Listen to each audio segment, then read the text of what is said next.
144 jours après, Gareth Bale fait son retour avec ses coéquipiers. Il est dans le groupe pour affronter Elche demain soir en Coupe du Roi. Attention, Karim Benzema n'est pas là. C'est un match à élimination directe, donc c'est soit la victoire, soit on rentre à la maison. C'est parti pour l'avant-match, les Madridistas. Tu nous en veux car on en fera toujours plus que toi.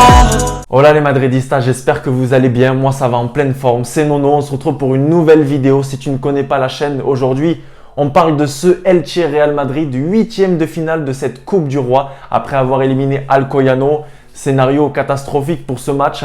On passe à Elche, double confrontation face à cette équipe d'Elche qui est plutôt bien en ce moment. Sur les 10 derniers matchs, on parle de 6 victoires donc pour cette équipe d'Elche. En face, un Real Madrid super campeón qui vient de gagner cette super Coupe d'Espagne. Un titre qui fait du bien, qui permet de démarrer l'année 2022 sur les chapeaux de roue, les Madridistas. J'espère que les joueurs sont conscients que demain, comme l'a dit Carlo Ancelotti, c'est soit victoire, soit on rentre à la maison. 8e de finale, match à élimination directe. Je me connecte aujourd'hui sur l'application OneFootball. J'imagine que vous connaissez OneFootball qui sponsorise cette vidéo. L'application, elle est totalement gratuite. Vous avez le lien dans la description pour la télécharger. C'est sur mobile, donc disponible sur l'App Store et sur Android.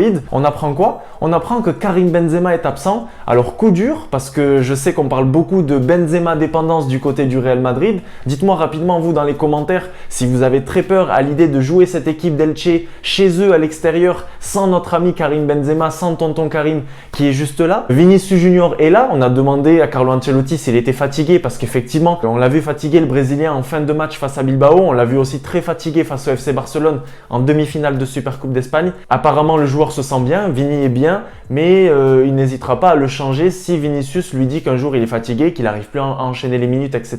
Sur l'application OneFootball aussi, on retrouve un Carlo Ancelotti qui fait le point sur la situation de Gareth Bale, qui, comme je vous l'ai dit dans l'intro, 144 jours après fait son retour dans le groupe. Ça fait plaisir, c'est cool. 144 jours après, il est là. Mais il y a aussi un constat qui est triste, c'est que on n'a pas besoin de Gareth Bale. On est allé chercher cette super coupe sans lui. On est allé chercher des victoires très importantes sans lui. Donc, on sait que la place de Gareth Bale va être sur le banc, tout comme Eden Hazard. Ça aussi, on l'a vu sur l'application OneFootball, les Madridistas.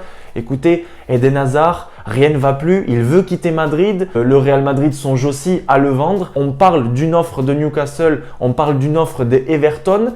Everton qui a 6 ou 7 points de la 18e place, Newcastle qui est classé 19e et Eden Hazard lui clairement ne veut pas d'un Everton à quelques points de la relégation et d'un Newcastle qui va sûrement descendre en 2e division malgré le nouveau projet. Lui il aimerait un top club ou un club européen qui puisse au moins jouer l'Europa League ou la Ligue des Champions, mais c'est vrai que la situation est très compliquée pour le Belge. En parlant de Belge, les Madridistas, je fais aussi un point sur la plantilla en général, sur l'effectif, parce qu'on apprend également que Courtois ne sera pas titulaire demain face à cette équipe d'Elche, tout simplement remplacé par Lunin qui a pu jouer face à Alcoyano en Copa del Rey, en Coupe du Roi. Rien de grave pour Thibaut Courtois, nous dit Carlo Ancelotti, mais c'est privé, donc apparemment on ne veut pas aller un peu plus loin sur les informations et ça on le respecte aussi. Pas de Militao qui est lui suspendu après ce carton rouge face à l'Athletic Bilbao en finale avec 7 mains et ce penalty arrêté par Thibaut Courtois. Bon rétablissement à lui. Donc ce Militao suspendu qui laisse sa place à Nacho, on verra une charnière centrale composée de Nacho et d'Alaba, quasi sûr que ce soit du Ferland Mendy.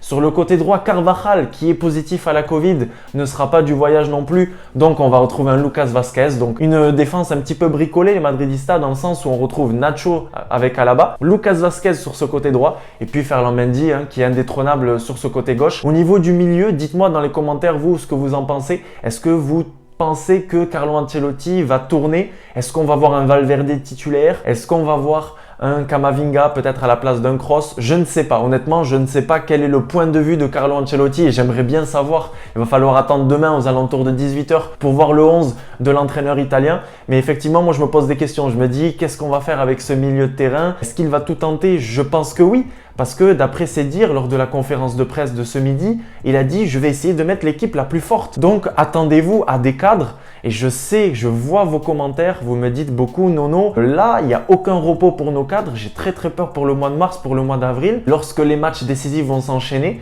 j'ai peur de voir nos cadres mais complètement fracassés, très fatigués. Et je peux comprendre votre inquiétude les Madridistas, je partage le même avis que vous dans le sens où on le voit, aujourd'hui Karim Benzema n'est pas gravement blessé, mais c'est un repos forcé pour lui parce que lui aussi est très fatigué. Et donc, on retrouvera Jovic. Jovic, encore une fois, qui a une opportunité de prouver qu'il peut être la doublure de Karim Benzema et qu'on peut compter sur lui lorsque le KB9 n'est pas là. Il sera sûrement accompagné de Rodrigo qui a régalé une petite passe décisive à Luka Modric avant que ça finisse au fond défilé. Donc moi je suis pour Rodrigo sur le côté droit et j'ai envie de vous dire on n'a pas trop de solutions non plus dans le sens où Asensio lui aussi a quelques douleurs musculaires donc ne sera pas là. Donc ce sera Rodrigo sur ce côté droit, sûrement Jovic à la pointe de cette attaque vu que Mariano lui aussi est blessé, absent tout comme Vallejo dans l'axe. Et puis sur le côté gauche, ce sera Vinicius Junior. Pourquoi pas un Eden Hazard en deuxième mi-temps et pourquoi pas sur ce côté droit, peut-être un Gareth Bale avec son pied gauche qui serait capable de nous mettre des lucarnes. On ne sait jamais, dans le foot tout est possible. Je me rappelle d'une chose, j'ai vu une vidéo en début de saison où je vous dis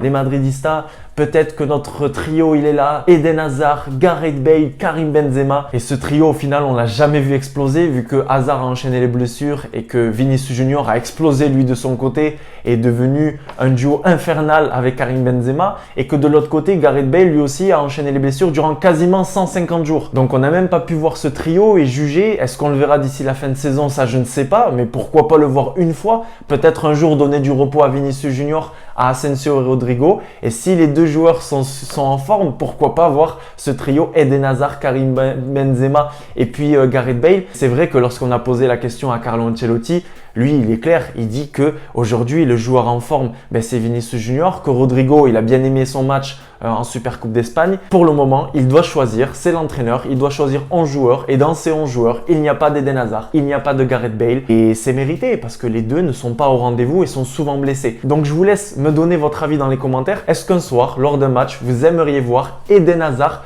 avec Gareth Bale et Karim Benzema? Dites-moi tout dans les commentaires et dites-moi si demain vous voulez voir de la rotation surtout au milieu de terrain. Je vous laisse tout me dire dans les commentaires comme d'habitude. Je vais essayer de répondre un maximum. Je voulais aussi vous remercier pour votre fidélité parce que vous êtes de plus en plus nombreux. Et donc demain, c'est victoire ou rien comme l'a dit Carlo Ancelotti. Cette équipe d'Elche qui gagne face à Villarreal ce week-end sur un but de Lucas Boyer qui est le meilleur buteur de l'équipe avec 6 buts pour le moment, qui joue souvent en 4-4-2, ça bouge pas, hein. C'est un petit peu comme nous du côté du Real Madrid avec ce 4-3-3 qui bouge rarement. Du côté d'Elche, on bouge aussi rarement le schéma tactique, c'est très souvent du 4-4-2 avec un certain Pastore qui est sur le banc, qui n'enchaîne pas les minutes malheureusement, un petit peu une descente aux enfers pour lui et avec un certain Benedetto mais qui va s'envoler vers l'Argentine dans les prochaines heures. Donc voilà les Madridistas, j'ai hâte de commencer cette double confrontation avec dès demain la Coupe du Roi. Ce sera un autre match dimanche. Dimanche, ce sera à 16h15, hein, les Madridistas. Ça, ce sera sur beIN Sport. Le retour enfin